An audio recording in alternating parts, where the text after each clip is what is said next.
ජානක මල්ලි පොළොන්නරුවේ මේ ශිකර්මාන්තයේ නව පරිච්ඡේදයක් ලියුවා කියලා අපි හිතනවා.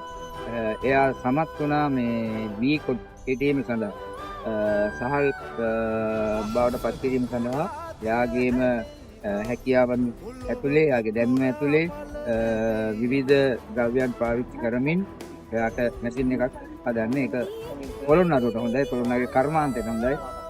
අපි හිතනවා පොළොන්නරුවේ කෘෂිකර්මාන්තය දියුණු කරන්න නම් මෙවැනි නව සොයා ගැනීම ඕන කියලා.